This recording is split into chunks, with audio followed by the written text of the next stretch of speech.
I still remember the Christmas of 2018 like it was yesterday. It was supposed to be a cozy family gathering at my cousin's house in the country. We had planned to celebrate Christmas Eve with our usual dinner and gift exchange, the kind of simple and familiar traditions that we all looked forward to every year. The house was decorated with twinkling lights, a big tree in the corner, and a roaring fire in the fireplace. Everything was perfect.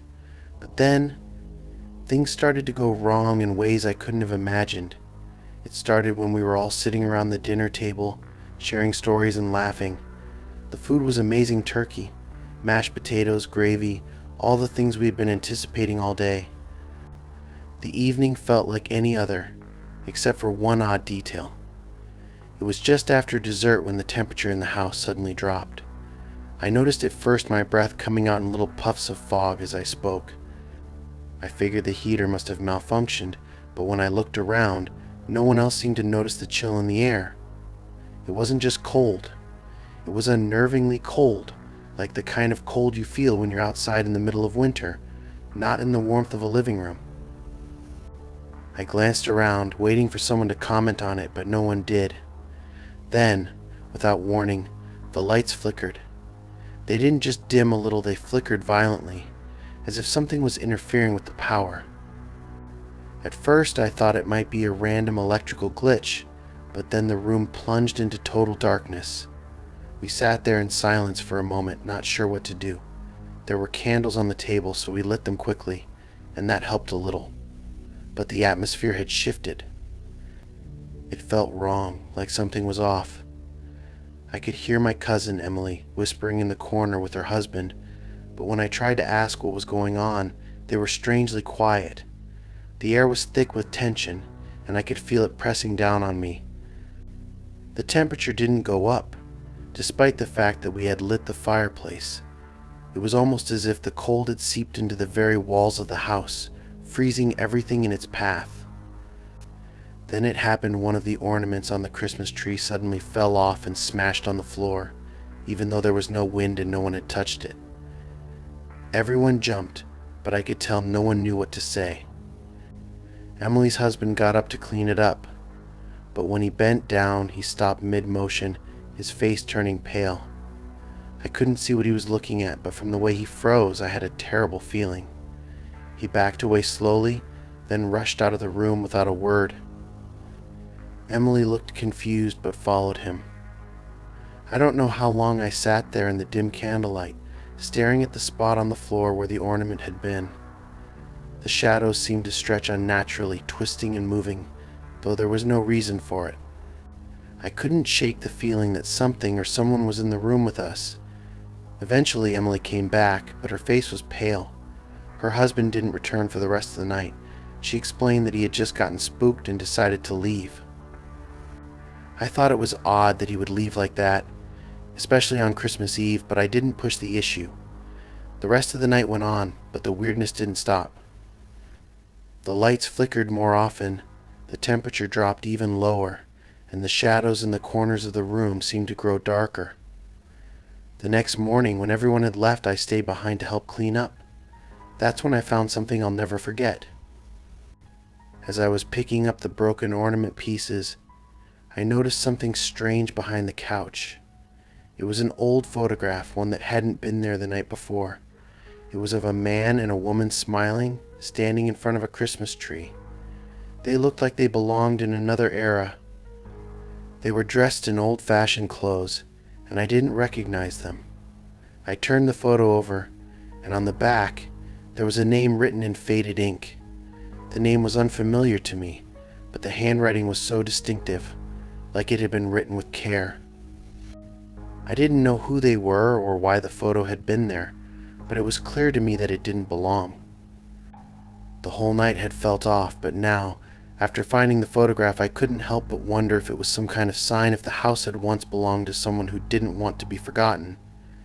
That Christmas Eve was the last time I ever spent at that cousin's house. They moved soon after, and I've never asked them about the strange events that happened that night. Some things are better left unexplained, but I know one thing for sure: there was something in that house, something tied to the past, that didn't want us there. To this day, I don't like to think about that night, especially when the holidays roll around. But every time I hear the wind howling outside, I can't help but remember the cold that filled that house, the shadows that didn't quite belong, and the strange photograph that still haunts me. It was a Christmas Eve I'll never forget, and I'll never feel the same about the holiday season again.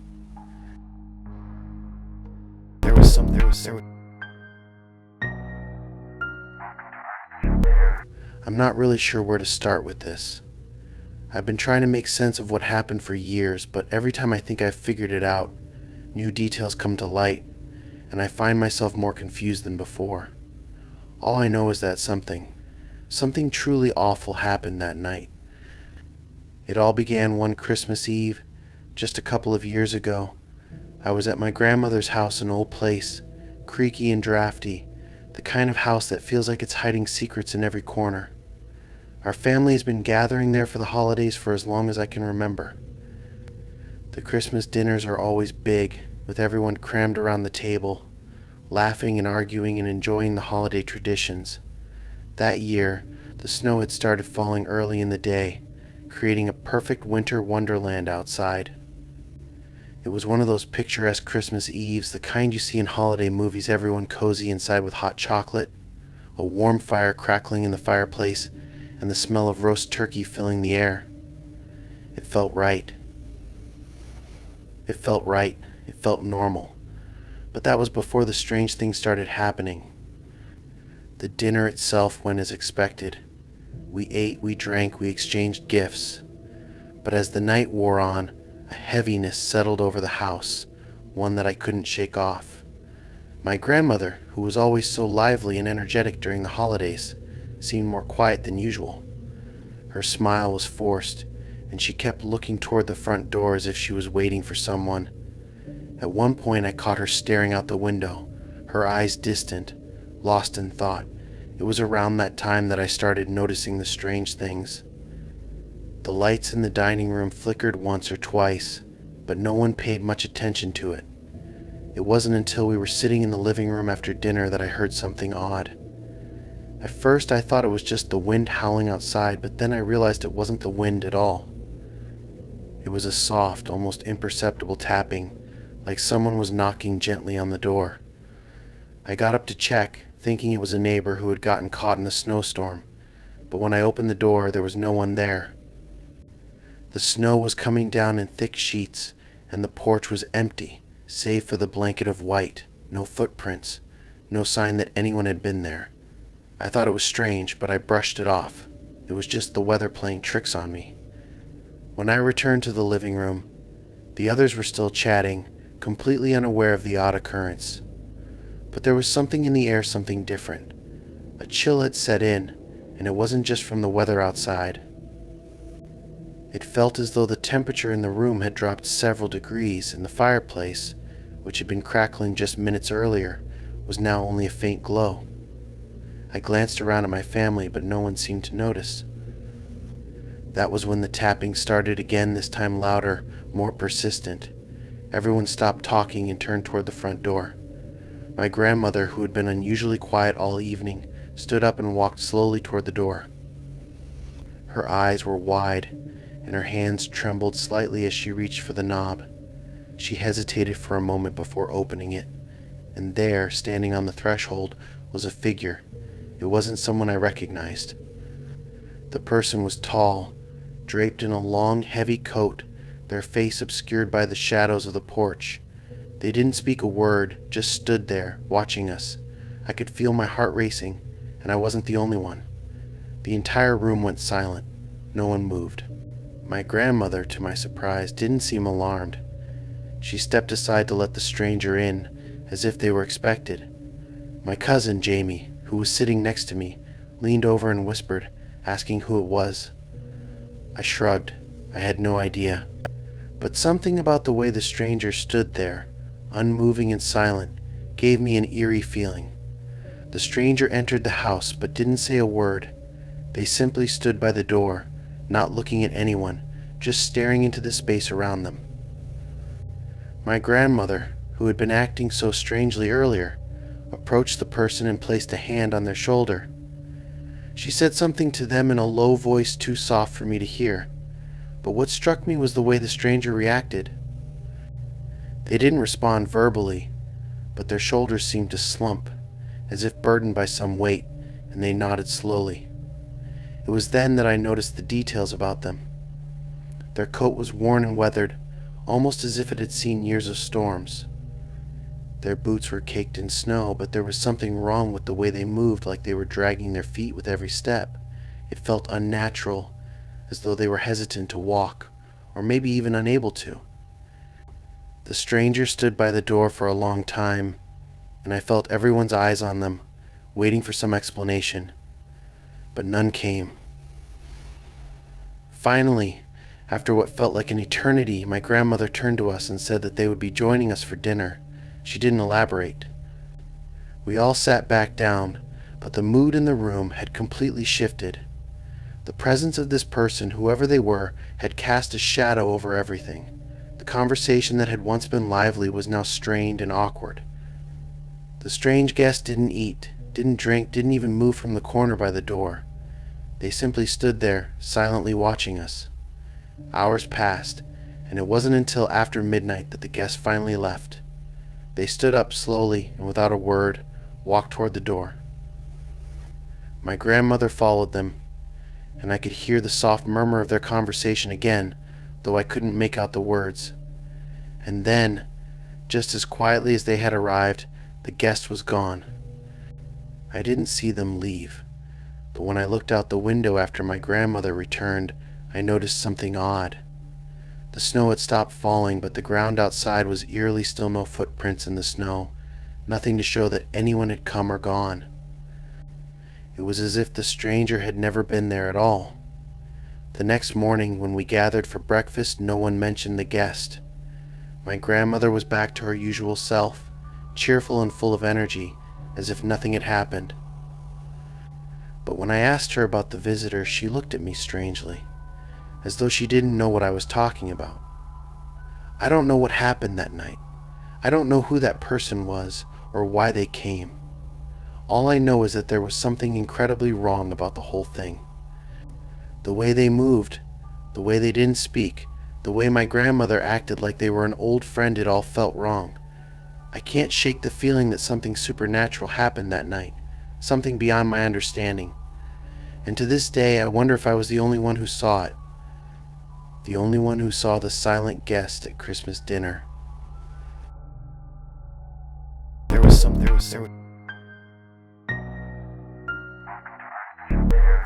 It was supposed to be a peaceful, quiet Christmas with the family, but what happened that year has haunted me ever since. I'm still not sure if it was a real ghost or just my mind playing tricks on me, but I don't care to find out again. I'll never forget the events of that night, how they started so innocently and ended in a way I'll never forget. It's something I never want to talk about, but here I am, writing this for whoever might be reading it. Maybe by putting it out there, I can finally make some sense of it. It all began the day before Christmas Eve. My family, as usual, had gathered at my aunt's house for our annual holiday celebration. It was a big deal. Cousins, uncles, aunts, grandparents, everyone under one roof. The house itself was beautiful, big and old, with creaky floors and an attic that always seemed to be just a little too dark. It was perfect for a Christmas gathering, with its antique furniture, old-fashioned decor, and a fireplace that never failed. It felt like the kind of place where holiday magic could happen. That year, we had just finished a hearty Christmas Eve dinner. The kids were running around the house, playing games and preparing for the Christmas morning gift exchange. The adults were in the living room, chatting away, sipping wine, and indulging in the usual family banter. I remember feeling incredibly comfortable and content, surrounded by my family. Everything was just as it should be, or so I thought. After dinner, my cousin Sarah suggested we all head up to the attic to check out the old Christmas decorations. We hadn't been up there in years, and I remember being excited to see the old ornaments and knickknacks we used to put up around the house when we were kids. It was like opening a time capsule. Those decorations were ancient, some of them handmade by my grandmother before she passed. Sarah, my brother, and I went up first, and the others followed. The attic was cold, musty, and smelled of old wood and dust. It was exactly how I remembered it, except for one thing. There was a strange, faint smell that lingered in the air. I couldn't place it. It wasn't unpleasant, just odd. The kind of smell you'd expect to find in an old, forgotten attic. We started digging through the boxes, pulling out old ornaments, paper garlands, and even a few vintage Santa figurines. As we were rifling through an old cardboard box, Sarah found an old wooden box tucked in the back corner. It was small, unassuming, and covered in dust. We were all curious. None of us had ever seen it before, and it didn't look like something our family had kept around. The box was locked with a rusty old clasp, but Sarah, being the adventurous one, managed to pry it open. Inside the box were old, yellowed photographs and pieces of fragile paper. There were a few letters written in faded ink, and one photograph caught my attention in particular. It was a picture of my grandmother when she was young, maybe in her 20s, standing next to a man I didn't recognize. The two were standing in front of a house that I didn't recognize either. What struck me was how strangely solemn they both looked in the photo. My grandmother, who was always the life of the party, looked almost somber. Her face was pale, and there was a sadness in her eyes that I had never seen before. The man standing next to her was tall, with dark hair and a stern expression. I couldn't tell who he was, but the look on his face was unsettling. I had never seen this photo before, and my curiosity was piqued. I turned to ask my aunt about it, but she wasn't there. In fact, no one was. The attic, which had been filled with chatter and laughter just moments before, was now eerily silent. I was suddenly aware of how cold it had gotten. The heat from the rest of the house wasn't reaching us anymore, and the chill in the air made the hairs on my neck stand up. It felt as though something had changed in that moment, though I couldn't quite put my finger on it. I looked around and called for Sarah and my brother, but no one answered. I walked down the stairs of the attic, but the whole house seemed unnaturally quiet. It was as though everyone had disappeared. I started to panic. This wasn't right. My family never disappeared without saying anything. I rushed down to the main floor, calling out for anyone, but the silence was deafening. The living room, where everyone had been just moments ago, was empty. The decorations were still up, the fire still crackling in the hearth, but the house was completely still. That's when I saw the faint outline of a figure in the hallway leading to the back rooms of the house. I froze.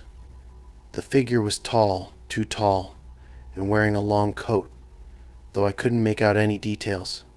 It was like the figure was covered in shadow, and the more I looked at it, the more it seemed to fade into the walls themselves. I stood there for what felt like an eternity, staring at this strange figure. I didn't know if it was real or if I had imagined it, but something about the sight filled me with dread. I backed away, my heart pounding in my chest. It was only then that I realized the house wasn't just silent. It felt empty. There was no warmth from the fire anymore, no sound of footsteps from the other rooms.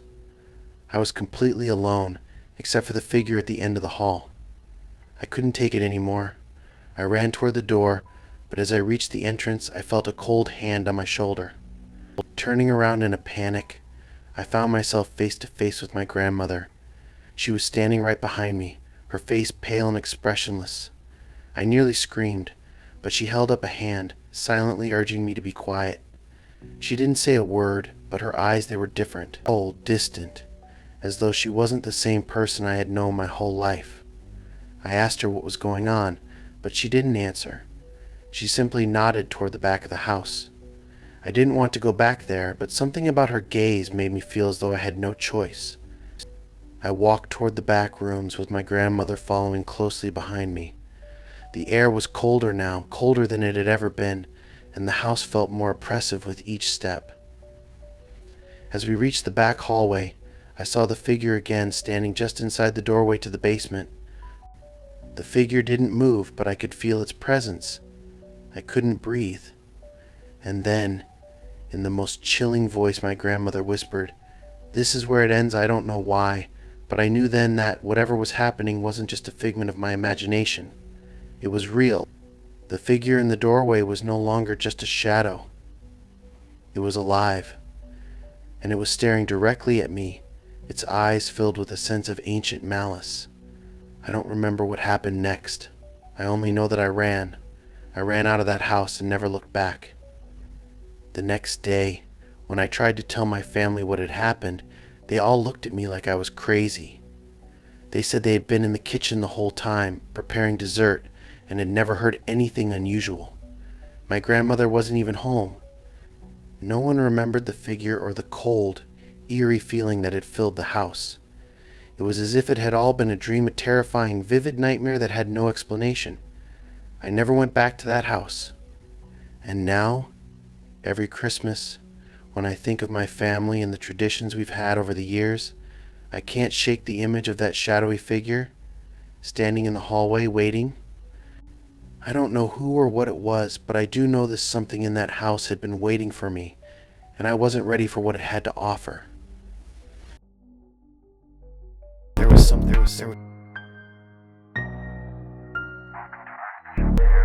It was supposed to be a regular Christmas with the family, but it turned into a night I'll never forget. I'll start by saying that this happened a few years ago, and I still don't know what to make of it. To this day, I'm not sure whether it was just a strange series of coincidences or something supernatural. Every year, my family gets together at my cousin's house for Christmas Eve dinner. It's a large gathering, usually around 15 or so of us, so we end up cramming into a cozy living room, sharing stories, eating too much, and exchanging gifts. This year, I had just moved to a new apartment, and I was looking forward to the holiday break. I hadn't seen my family in a while, so it was nice to get together again. The house was decorated beautifully, with twinkling lights on the tree and a fire crackling in the fireplace. It felt warm, inviting, perfect for a holiday celebration. Dinner went smoothly. We all sat down to the big table, laughing and chatting. Everyone seemed in high spirits, just like they always were. But it wasn't until later in the evening that things started to take a strange turn. We had just finished dessert, my aunt's famous chocolate cake, and most of us were sitting back, sipping coffee and chatting. The kids were off playing, and the adults were engaged in a lively discussion about the year's events. That's when I noticed a figure standing by the front door. It wasn't one of my family members. There was a strange air about it. The figure was tall and dressed in an old-fashioned coat, one of those long, dark wool coats that you see in old movies. The person had their back to us, but the more I stared at them, they didn't belong. There was something unsettling about them, something that didn't quite fit. I tried to shrug it off. Maybe they were someone who had come in with another guest, someone I hadn't noticed before. I figured I should at least say something. So I walked over and tapped them on the shoulder, saying, "Hey, are you looking for someone?" The figure didn't turn around. Instead, they just stood there, completely still. At this point, I was getting uneasy. I called out again, but they still didn't respond. That's when I started to feel the hairs on the back of my neck stand up. I could hear the conversation behind me continuing, but I felt completely disconnected from it, like I was in my own little world. It felt like time was stretching out. I decided to step closer to get their attention. As I walked, I suddenly felt something cold, like a gust of wind sweeping through me, though there was no open window and the door was shut tight. When I reached out to tap the figure again, something odd happened. The moment my hand came within inches of the coat, I froze. There was an overwhelming sense of something cold, dark, and wrong. That's when they turned around. The face that stared back at me was pale, almost as if the skin was too tight around the bones. The eyes were wide and vacant, with a hollow look that chilled me to the core. They had no expression, just an empty stare. I can't even describe it properly. It wasn't human, not in the way you would expect. It was like looking into a void, like there was no soul behind those eyes. I wanted to scream, but my voice caught in my throat. Without a word, the figure turned back toward the door and began to walk outside. I didn't even know what to do. I wanted to stop them, but I couldn't move. I just stood there frozen as the figure slowly moved toward the front door. The room around me was spinning, my vision blurry, and all I could hear was the sound of my heartbeat thundering in my ears. Before the figure reached the door, I felt someone grab my arm. It was my cousin Rachel, her eyes wide with concern. "What's wrong?" she asked, her voice shaky. I couldn't speak. I couldn't even form a coherent thought. I just pointed to the door, my finger trembling. Rachel looked at the door, then back at me, clearly confused. But the figure was gone. There was no one standing there. The door was still closed, and no one had entered or left. I stared, trying to make sense of it, but I couldn't. Had I imagined it? It felt too real. The cold, the strange figure, the unsettling presence, it wasn't something I could brush off. Rachel asked me again what was going on, but I couldn't explain it. I don't think I could have put it into words, even if I tried. All I knew was that I felt like I had just seen something that wasn't supposed to be there, something that didn't belong. The rest of the evening felt different. I couldn't shake the feeling of being watched, like something was lingering just out of sight, waiting for the right moment to make its presence known again. I told myself I was just being paranoid, that it was probably the stress of the holiday season and the late hour playing tricks on me. But I knew deep down that what I had seen, what I had felt, wasn't just my imagination. Later that night, as I was about to leave, I overheard my aunt talking to my cousin in the other room. "I don't know what it is," she said, "but I've felt it ever since we moved into this house. Something's just off. Like there's something here that's not supposed to be." I didn't know how to respond. I didn't want to sound crazy, especially not after what had just happened, but I knew what she meant. I wasn't the only one who felt it. There was something else in that house. And that thing, whatever it was, had made its presence known to me. I left the party early that night. I don't know why, but I just couldn't shake the feeling that something had followed me home. I didn't look back. I didn't check the door. I didn't need to. Something had come into that house, uninvited, and whatever it wasn't leaving anytime soon. I haven't been back to that house since. It's like the shadow of that uninvited guest still lingers, and I can feel it every time I think about it. I don't know what that figure was, but I know it was real. Something about that night changed everything, and I still don't know if I'll ever understand it. There was something.